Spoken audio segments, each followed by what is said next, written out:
ये जो स्पेयर है वेगास का सबसे नया और सबसे बड़ा एम्बिशन है, क्योंकि इसकी बाहरी हिस्सा अपने आप में ही अट्रैक्टिव है, लेकिन अंदर जो है आपके सोच से ज्यादा एंगेजिंग है। लास वेगास शहर अपनी यूनिक इनक्रेडिबल आर्किटेक्चर के लिए मशहूर है। इसके रिसोर्ट्स और होटल पूरे वर्ल्ड में मशहूर है। वेनिसियम से लेके बेल्जियो और एमजीएन ब्रांड तक वेगास की हर चीज। लेकिन सवाल ये है, इसे क्यों बनाया गया? सिर्फ शो के लिए या कुछ और बड़ा प्लान है? स्पेयर को म्यूजिक और एंटरटेनमेंट के लिए बनाया गया है। 100 मीटर से ज्यादा ऊंचा, 150 मीटर डायमीटर, ये पूरी दुनिया में सबसे बड़ी स्पेरिकल स्ट्रक्चर होने का वर्ल्ड रिकॉर्ड रखता है। इससे पहले ये रिकॉर्ड स्वीडन के आईजी इरिनिया के नाम था। इतनी बड़ी बिल्डिंग बनना आसान नहीं था। इस प्रोजेक्ट में कुल कॉस्ट $2.3 बिलियन का खर्च आया है। ये लास वेगास के हिस्ट्री का मोस्ट एक्सपेंसिव एंटरटेनमेंट प्लेस है। इसके यूनिक शेप और स्पेरिकल शेप को देखते हुए इसे बनाना आसान नहीं था। इस बिल्डिंग के पीछे का इंजीनियरिंग में बहुत सारे कॉम्प्लिकेटेड मैथ का यूज किया गया है। जो डेवलपर थे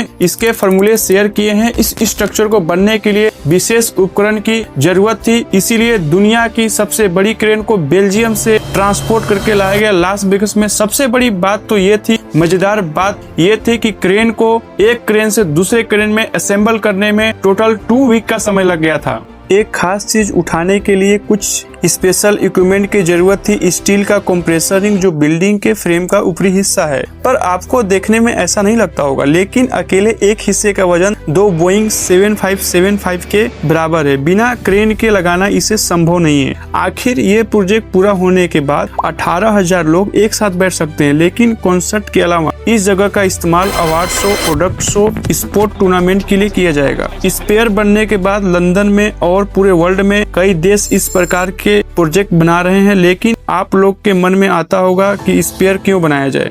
तो इसका जवाब बहुत सीधा है। लास वेगास है तो इस टाइप के कर सकते हैं, और ये बिल्डिंग और आसपास के बिल्डिंग के बिल्कुल अलग हैं। ऐसा लगता है कि वेगास के सिर्फ स्पेयर के चलते ही जाना जाता है, पर लेकिन ऐसा नहीं है। 4 जुलाई को लास वेगास के लोगों को स्पेयर की लाइट दिखाई दी। पहली बार 1.2 मिलियन रेड लाइट लगाया गया। लाइट और रोशनी के चलते वेगास को अपनी ओर खींच लिया। लोग इसके पीछे होने वाले स्ट्रक्चर और इंजीनियरिंग के बारे में बात करने लगे। लगभग 56,000 वर्ग में फैला बाहरी हिस्सा दुनिया की सबसे बड़ी लार्ज स्क्रीन, ये सबसे बड़ी वीडियो देखने वाली स्क्रीन है। इसे आप कुछ इस तरीके से समझ सकते हैं, आपके घर में टीवी का साइज 55 इंच से 60,000 गुना ज्यादा। इससे आप किसी भी वीडियो में बदल सकते हैं। कंपनी इस स्पेयर का यूज विज्ञापन के लिए कर रही है। 2018 में पहली बार इस प्रोजेक्ट की घोषणा किया गया। म्यूजिक और वीडियो यूनिक तरीके से देखने के लिए स्पेयर को एक ऐसा अनुभव देना था जो कहीं और पर नहीं हो। सबसे पहले अंदर में राउंड शेप का स्क्रीन लगाया गया, लेकिन बाहर से देखने में छोटी स्क्रीन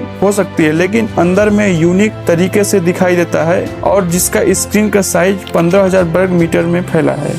यह पूरे वर्ल्ड में सबसे बड़ा रेजोल्यूशन वाला राउंड डिस्प्ले होगा। इस प्रकार का डिस्प्ले रेडी करने के लिए MSC स्पेयर खुद का कैमरा तैयार करता है। इसे द बिग स्काई कहा जाता है। यह सिस्टम दुनिया में पावरफुल में से एक है, जो 18 के 120 FPS फ्रेम का बहुत हाई क्वालिटी वीडियो रिकॉर्डिंग करता है। लेकिन बीम फ्रेमिंग, ऑडियो कटिंग से लेके लैस होगा, जो 1,60,000 छोटे छोटे स्पीकर कैमरे लगे होंगे। इसका सीधा मतलब है कि हर कोई सेम साउंड सुनाई देगा, जिससे पीछे बैठे आदमी भी सुन सकता है आगे क्या हो रहा है, और पीछे की हर एक लैंग्वेज में आप सुन सकते हैं। करीब 10,000 सीटें लगी होंगी। इस हैप्टिक टेक्नोलॉजी का यूज किया जाएगा। दर्शक लोग रियल टाइम में महसूस कर सकेंगे, लेकिन बहुत लोगों का कहना है कि यह ध्यान भंग कर रहा है और ड्राइविंग को लेके बहुत चिंतित हैं, और बहुत सारा लाइट का पोल्यूशन हो रहा है। क्या लास वेगास के बारे में आपका सलाह है? कमेंट में जरूर बताइएगा।